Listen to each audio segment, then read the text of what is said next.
I'm Tracy Baxter with today's Record Newswatch. A Middletown police car and a city fire department vehicle collided last night during the course of a fire call response for a blaze that damaged the home of Middletown's fire chief.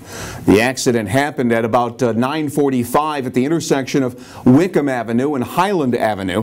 The impact sent the badly damaged vehicles across a sidewalk and into the front lawn of a nearby building.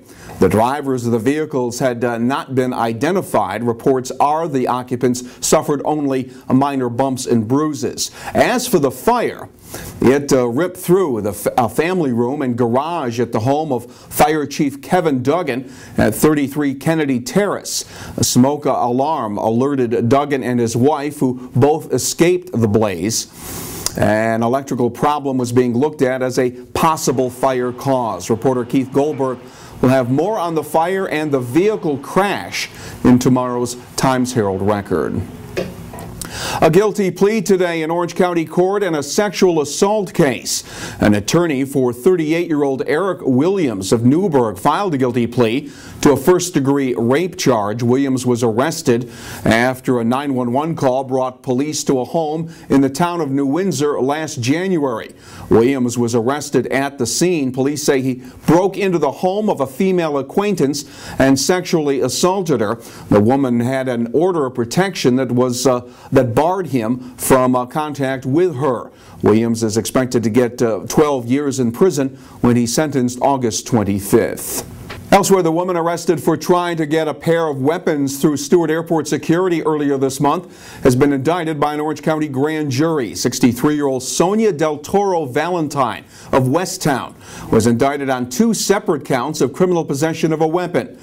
She was arrested June 7th after security agents found a loaded handgun and electronic stun gun during a search of her luggage. Del Toro Valentine is currently free on $50,000 bond. Funeral services were held this afternoon at Hurley Reformed Church for Zach Green, the 33-year-old Saugerties man whose body was recovered June 12th from Esopus Creek.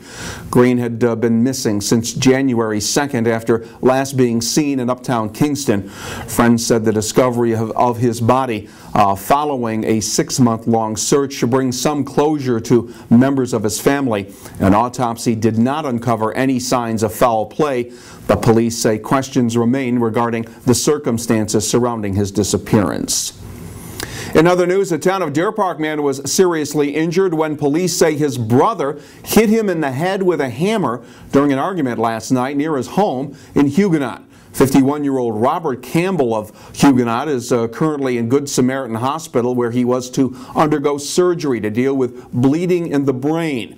His brother, Donald Setterland of the town of Wallkill, was charged with first-degree assault and was ordered held on $75,000 bail. State police say Campbell was hit at least once in the side of the head with a framing hammer while both men were inside the victim's car. Investigators say alcohol was a factor in the attack. Ulster County Executive Michael Hine is among those warning that if the State Assembly doesn't take action before the end of session this week, the county, its towns, and the city of Kingston could be out $24 million. County leaders say that will happen unless the Assembly passes a measure that extends for 2 years an extra 1% sales tax charged by the county. The Senate signed off, but the Assembly has yet to take action. Hines says if the projected revenue is lost, it would be equivalent to a 27% property tax increase for Ulster County's residents.